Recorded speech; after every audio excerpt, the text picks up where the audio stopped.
You know, everybody clowned Klay Thompson after having a rough preseason, but just like that, he turned around and made team history for the Mavericks, knocking out a record 6 made 3-point shots.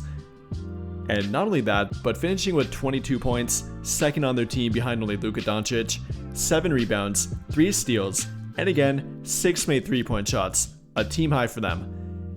And he really added that off-ball threat that was desperately needed within their offense. They really didn't have that, an off-ball threat that could be more than simply a catch-and-shoot guy for them, which I think we can all agree Klay Thompson definitely is. Even when he didn't have the ball or directly involved within a play, he actually attracted attention from the Spurs defense, and that led to opportunities for other teammates. Now, we're only talking about one game here, but there's a lot to like about Klay's Maverick debut, and not to mention how good their team looked in general. There was some debate about Klay being in their starting lineup, whether it should be a more 3-and-D defensive-minded player like Quentin Grimes and Najee Marshall, but I think Klay looked pretty darn good. He already seemed to be a great fit offensively with Luka and Kyrie Irving, and then it will depend on the matchup, but he didn't look like a liability defensively. Matched up with a combination of Justin Champagnie, Harrison Barnes a little bit, but not really a majority of the time, and didn't look that bad at all. And no matter who he matched up with, I thought he looked completely fine for the most part. Unfortunately, he isn't that lockdown defender version of Klay Thompson like he was about a decade now at this point, but still not a defensive liability, can hold his own when committed, and he showed that last night. But all around, what he did on the court primarily benefit their offense. I mean, how many guys were taking and making catch-and-shoot threes in transition for their team last season? Apart from Tim Hardaway Jr., who simply brought too much volatility, there was very few if any of them. And Luka and Kyrie would take some crazy 3-point shots, but not just catching it and firing it like Klay Thompson can do, especially without getting his feet set. I mean, take a look at this play. PJ Washington gives a little bump to Harrison Barnes, definitely intentional by the way, and that gave Klay Thompson enough room to pull for an open 3 in transition, not even getting his feet set, but immediately catching it and then firing it. And that right there puts pressure on their opponent to immediately get matched up after crossing half court.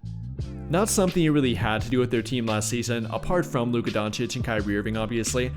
Everybody else kind of being a catch-and-shoot player for them, or big around the rim, so you really didn't have to do it, or at least not very often, but now you'll have to do it pretty much every play down the court. Finding Klay Thompson, locating him, and then making sure you're not getting an off-ball screen or a little bump for him to get open. Gotta be ready for that too.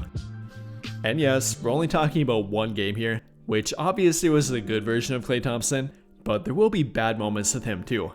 And yeah, cue the "but he shot over 10 in an elimination game" meme. I think there'll definitely be more good with him, especially on this Mavericks team that doesn't really need him to be that second option that he was back in Golden State. He can be that off-ball threat for them, not be a priority every time down the court within their offense, and still make an impact whether or not he's shooting the ball.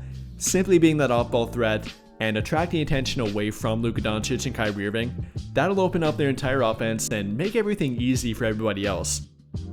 And when they do get the good version of Klay Thompson, that can actually make up for a bad game for both Luka Doncic and Kyrie Irving, both at the same time too.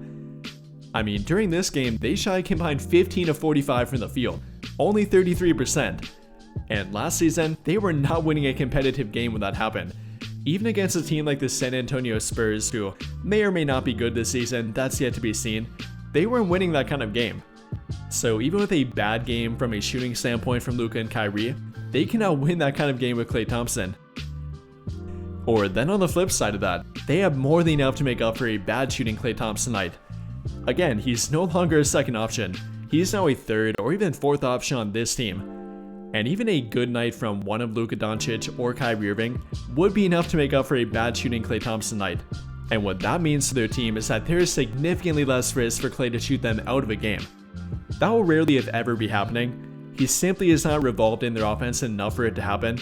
Sure, he might have gotten quite a few attempts in this game, but that was primarily because he was shooting well, and they were looking for him on the court, especially with Luka and Kyrie not shooting that well.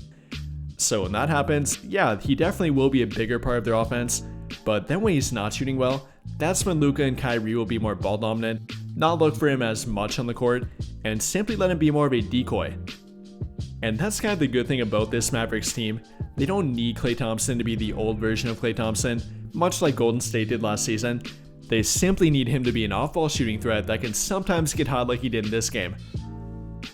And overall, I thought Klay Thompson definitely helped them, and his shooting ability alone will open up their entire offense. Whether he's making shots or not, he will be that off-ball threat that they did not have before.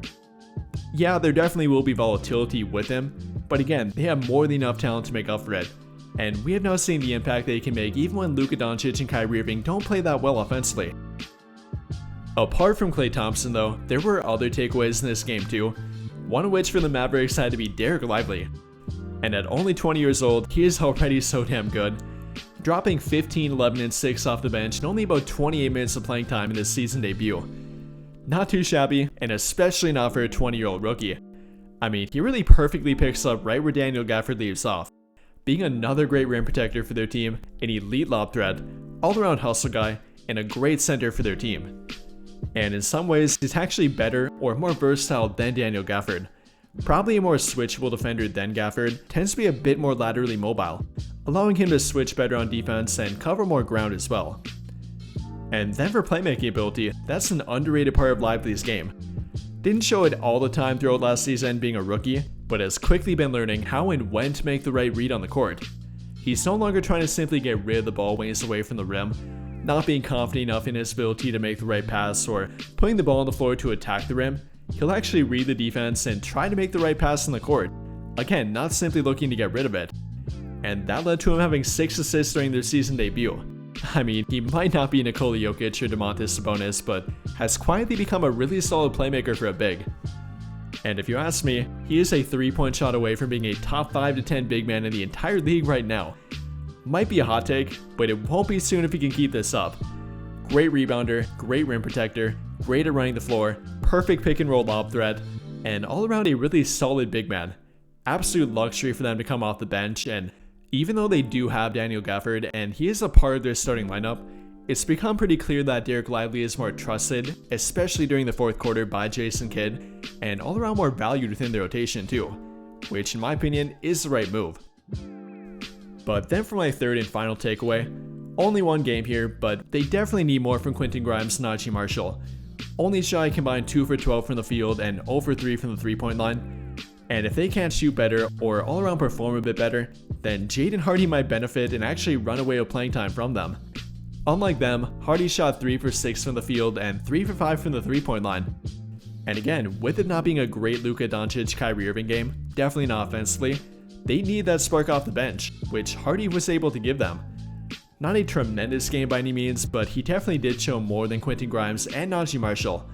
Again, only one game here, and you gotta give them more time, and with them having more 3-and-D ability and potential to offer compared to Jaden Hardy, they gotta find a way to get more comfortable, and Kidd has to find a way to get them more comfortable within their offense, doing a little bit more than simply catch and shooting, finding a way to get them open shots near the rim, and simply put, finding a way to get them comfortable. With that being said though, my overall thoughts here were that it was a great game for Klay Thompson, a great team debut, and he has really added another layer to their offense, making them significantly more difficult to defend and not being able to primarily focus on Luka Doncic and Kyrie Irving anymore. Other than that though, great game for Dereck Lively, quickly taking a second-year step if you ask me, and although they have more work to do with Najee Marshall and Quentin Grimes, there definitely are things they can do to incorporate them, and then maybe Jaden Hardy might be taking a leap as well.